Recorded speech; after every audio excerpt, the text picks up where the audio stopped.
Decide to sit on your hands for a long time, Yeah. somebody's going to come along and slit your throat. Nobody remembers their names. I think this is on the same level as the first phone call. Now they've pissed off the planet. He was useless. Everything he said, I disagreed with. And me as well. This is the end.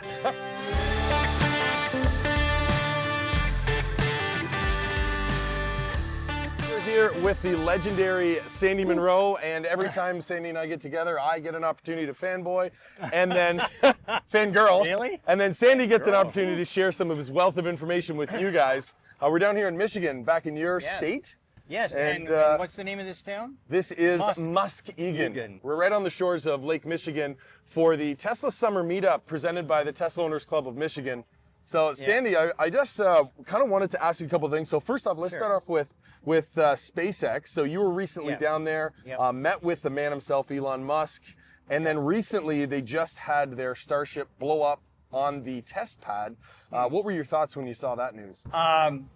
When you're fooling around with building spaceships, you have test ships, and that was a test ship. And sometimes it goes well, and sometimes it blows up on the pad. So people don't remember when we first got into the space race here in the United States.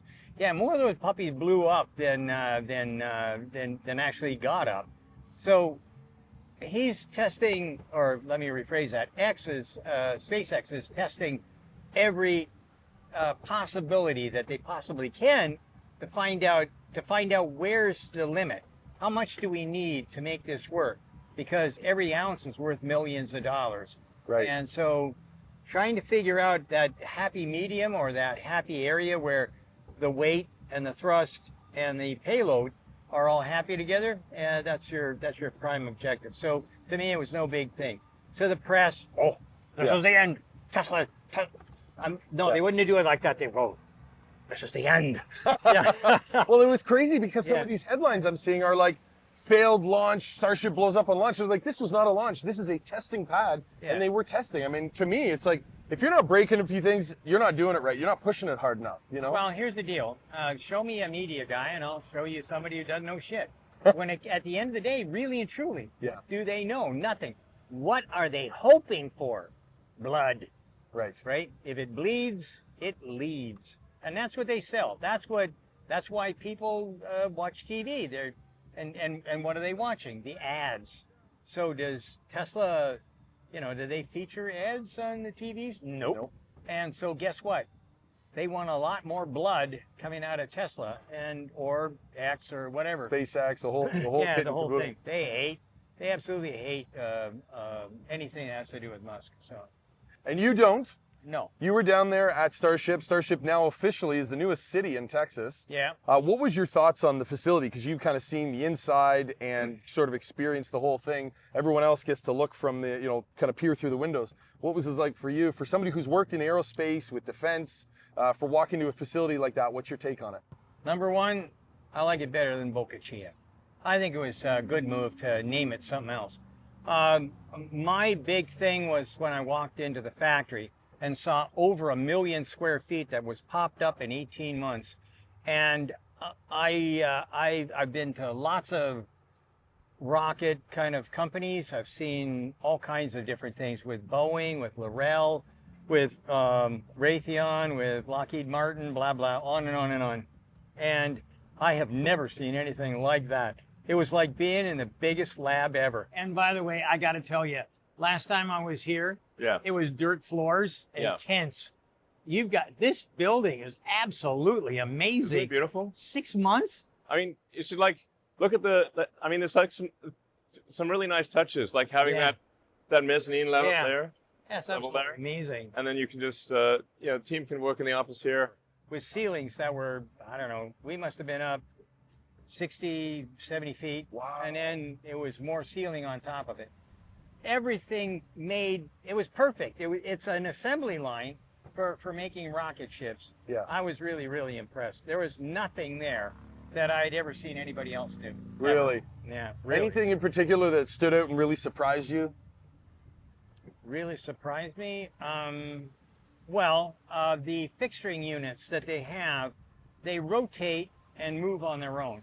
So they have travelers. Normally you have a traveler that you build things on, but as a rule, they're not autonomous. Okay. The ones that I saw there were autonomous, and these things would rotate so that as the different round or radius plates came in, you'd rotate, they would clamp up at the bottom, and they have a fixture built right into the traveler, and I mean, it was easy peasy. The inside was all robotic. Wow. These are simple robots. They just do vertical down. Vertical down is a hard thing to weld, and having a robot do that, or automation do it, that's a better route to take. A lot more reliable and, quite frankly, less fatigue. Right. For me, robots, dirty, dangerous, and drudgery, that's what I want to get rid of first. Yeah, exactly. Exactly. And the precision. We need the repetitive precision, yeah, right? Exactly. Well, you get precision out of a robot. Right. And the automation. And speaking of robots and automation, staying in Texas, we've got, just a few miles away from Starbase is the city of Austin, where we've got Robotaxi rolling out. Yeah. And invites are going out. My hometown now, I've been chasing the robots, the Robotaxis around Austin as they're testing them, and now they're opening it up to a select few, and then waves of people after that. What are your thoughts on Robotaxi in Austin? I think this is a historic day. I've said this about 8 times. I think this is on the same level as the first phone call. Wow. And a lot of other things that were firsts. This is a big deal. Now, will it get the coverage it should? Probably not. But at the end of the day, did Alexander Graham Bell get any pats in the back? No. No. Edison? No.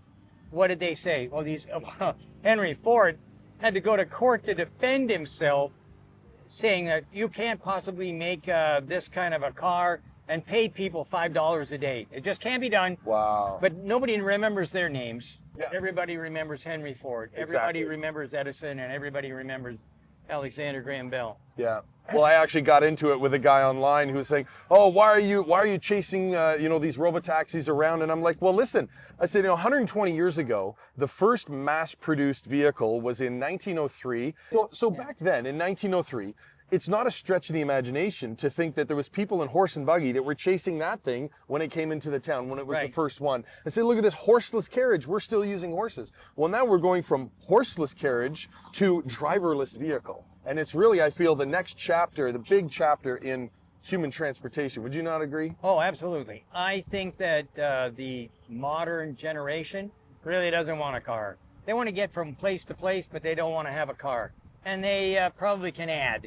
So they found out, hey, Dad pays insurance, Dad pays for parking, Dad pays for gasoline, Dad's using up his days fiddling, so they're not interested.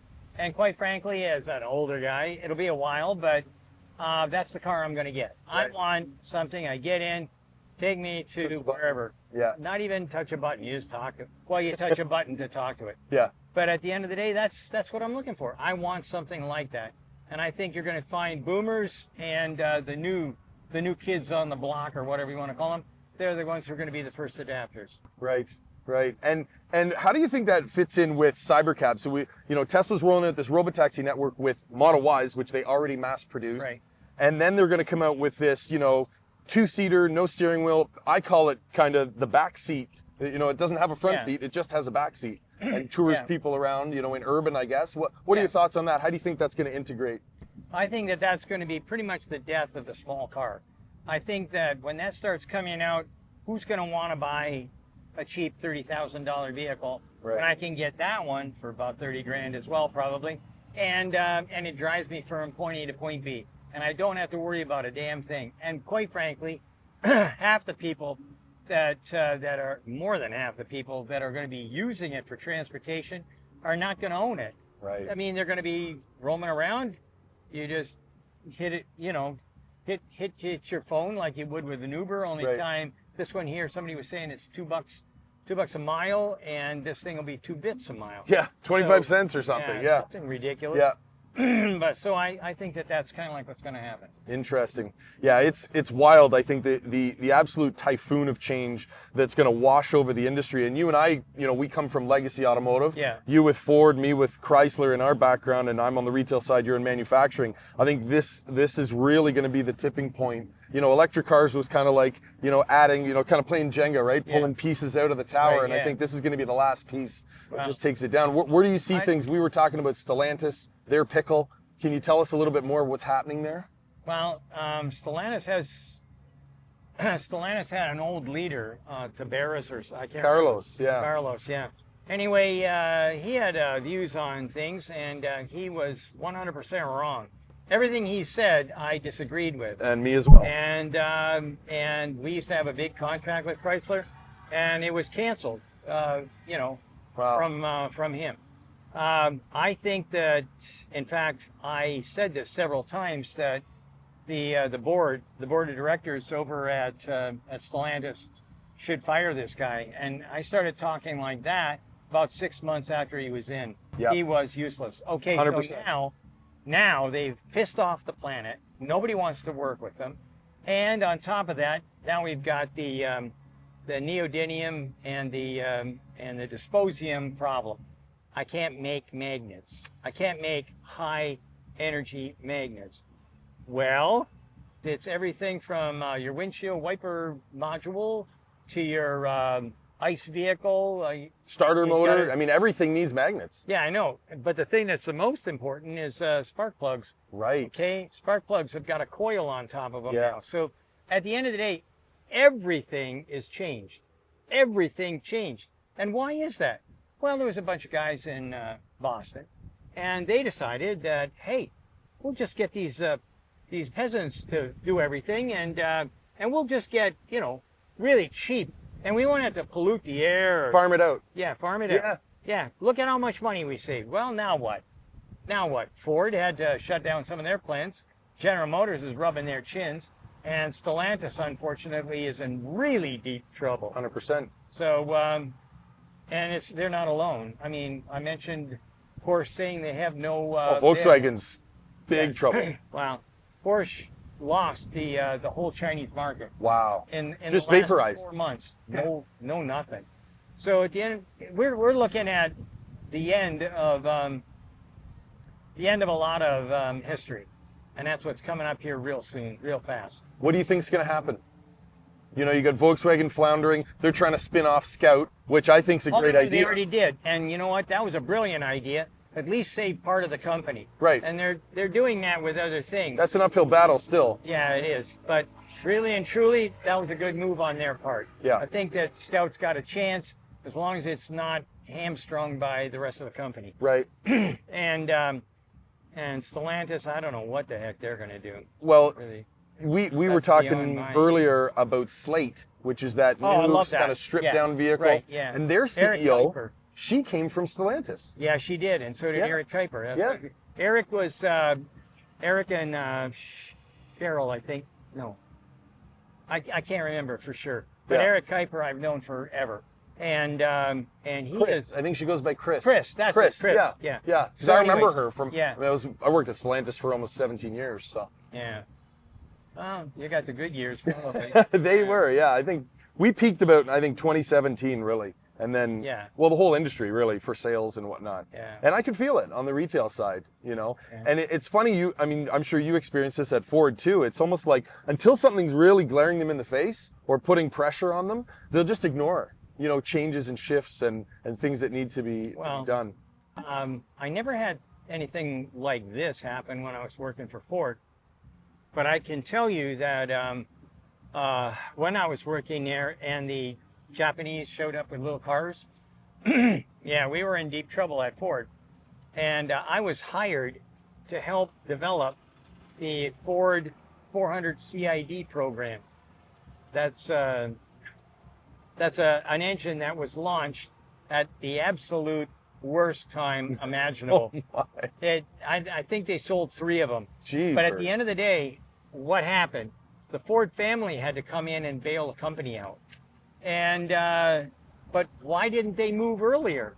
When I first got into Ford, Henry Ford and Lee Iacocca gave a speech to everybody. It was kind of a cool thing in the 80s or 70s. Late 70s, yeah, because late Lee went to 70s. Chrysler in the 80s. Yeah. Yeah. But they came on and they were talking, and Henry Ford II said, well, we found that we can't really make money on small cars, so we're going to let the Japanese have that market.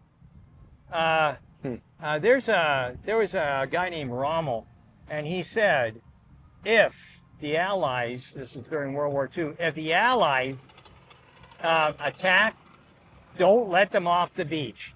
In other words, you have to do something real fast in order to keep everybody from overrunning you. Right. Well, he was at his wife's birthday party, and Hitler was sleeping. And that's how D-Day went. In fact, my dad was, he landed on D-Day. He said it was the luckiest day of his life. We used to celebrate it. Yeah. Wow. Yeah, luckiest day of his life. He didn't die. When he got off that landing craft and looked around, he about shit his pants. Wow. Everybody was dead. Of course. Yeah. Yeah, that was a massacre. Yeah. But, well, at the end of the day, we did get off the beach, obviously, and we got inland, and that was the end of that. Same thing is true when the Japanese came, and now the Chinese. It is what it is. If you decide to sit on your hands for a long time, somebody's going to come along and slit your throat, and that's kind of like what it is. Well, that book, and I'm sure you have it on your bookshelf, The Art of War by Sun Tzu. These guys all need to read it. It's like they haven't read it. You know, no. These legacy you know what they CEOs. read? They read all the MBA books. That's what they read. And MBA books, why don't you just take them out and burn them, because they're useless. They have no value anywhere with anything. So that's kind of like where we are. Incredible. Well, there is a huge amount of change happening. I mean, you're seeing it from a completely different point of view, and you're really bringing to light a lot of the things that people have no idea. The magnet issue, you know, what's going on in these companies is just absolutely incredible. Yeah. I just want to say thank you very much for, you know, doing everything you do for the automotive industry. You know, you've been an absolute lighthouse for a lot of companies, and we're excited to see what comes next. I'm excited too. Yeah. Thank you very much, But terrified might be a better word. Absolutely. Yeah. Guys, that was Sandy Munro. We'll see you in the next video.